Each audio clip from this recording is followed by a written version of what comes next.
बड़ा भाई पिता जैसा ही होता है। सुदेश के पिताजी की मृत्यु 2 दशक पहले गंभीर बीमारी की चपेट में पड़ने के बाद उचित इलाज नहीं होने के कारण हो गई थी।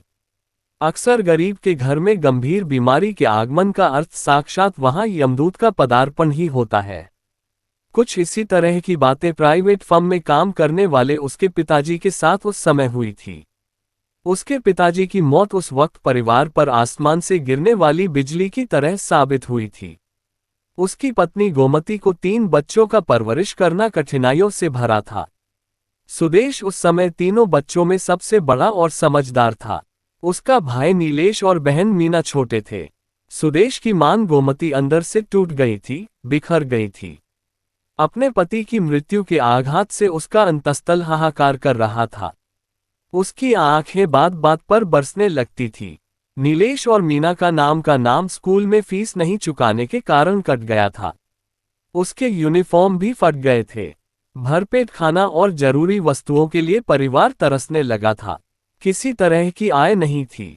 श्राद्ध कर्म संपन्न होने के उपरांत बची हुई राशि से ही घर का खर्च चल रहा था, वह भी समाप्ति के कगार पर पहुंच गई थी।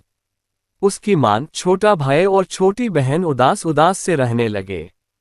सुदेश भी अपने पिता की मृत्यु के बाद अपने को बेसहारा महसूस कर रहा था।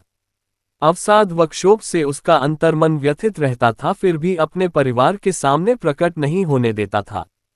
अपनी मां से छुप छुप कर रो लेता था। रात्रि में बिस्तर पर अपने मन को हल्का कर लेता था।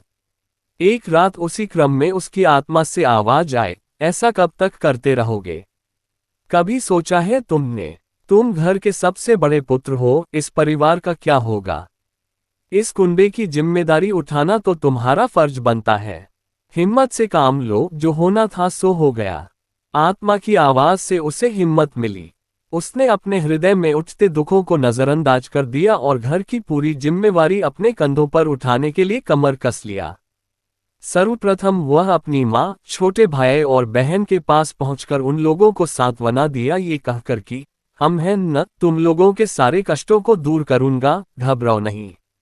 उसने अपनी मां से कहा, तुम्हारा बेटा घर गृहस्थी संभाल लेगा, मां तुम्हारा सिर्फ आशीर्वाद रहना चाहिए।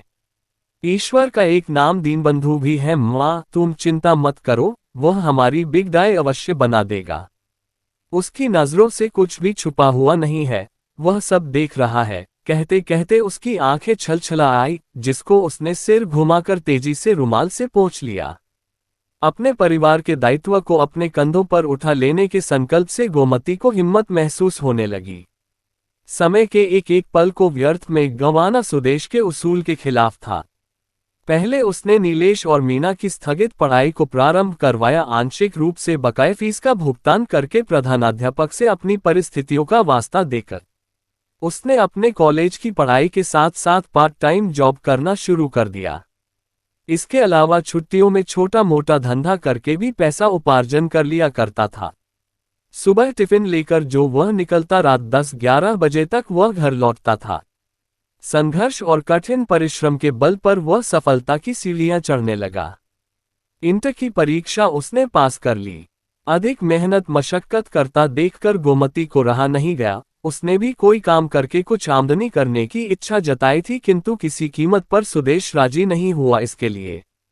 उम्र ढलने के साथ गोमती को घरांगन और रसोई घर का काम करना असंभव सा प्रतीत होने लगा था। तो बगल के गांव की एक विधवा की सुशील लड़की प्रभा से उसकी मां ने सादगी के साथ सुदेश की शादी करवा दी, जाति बिरादरी के गणमान्य लोगों का सहयोग लेकर।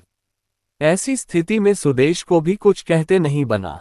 बहुत दिनों के बाद बड़े बेटे की शादी के उपरांत घर में खुशियों का पदार्पण हुआ था। गंभीर रहने वाले सुदेश के चेहरे पर हर्ष की लकीरें उभर आई थी।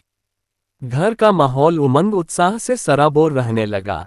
नीलेश और मीना भी किशोरावस्था की दहलीज पार करके सुंदर व्यक्तित्व के धनी युवक और युवती की अवस्था में पहुंच गए थे।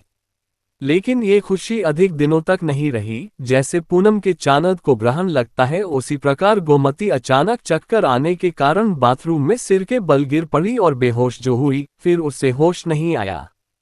सुदेश उसे लेकर हॉस्पिटल की ओर रवाना हुआ, किंतु रास्ते में ही उसका प्राणांत हो गया।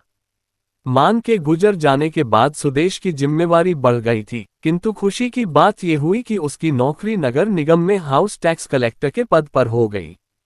उसके भाई बहन की पढ़ाई लिखाई अच्छी तरह से होने लगी। उनकी आवश्यकताओं को पूरा करने में उसको आंतरिक आनंद की अनुभूति होती थी। उसके मेहनत, संघर्ष और विकास हेतु निर्धारित नीतियों ने रंग लाया।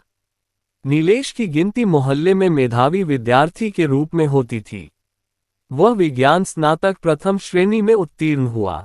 सुदेश ने उसे अपनी पढ़ाई आगे जारी रखने की सलाह दी, किंतु उसने कहा, नहीं भैया, मैं अब आगे नहीं पढ़ूंगा। बचपन से देखता आ रहा हूं आपकी कर्तव्यनिष्ठता और परिवार के प्रति समर्पण।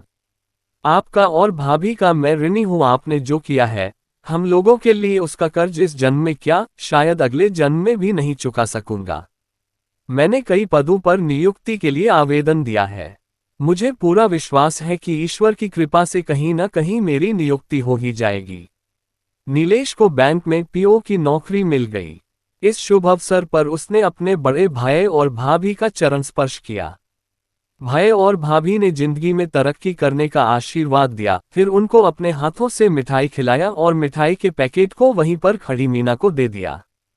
इस अवसर पर उसकी आंखें खुशी से भीग आई। उसने रूंधे हुए गले से कहा, आज मैं जो कुछ हूँ वह आपकी बदौलत हूँ। पिताजी तो दशकों पहले इस दुनिया से गुजर गए थे, परंतु आपने स्वयं दुख तकलीफ झेलकर पिताजी की तरह अपना फर्ज निभाया। भैया, आप पिता ही जैसे हो।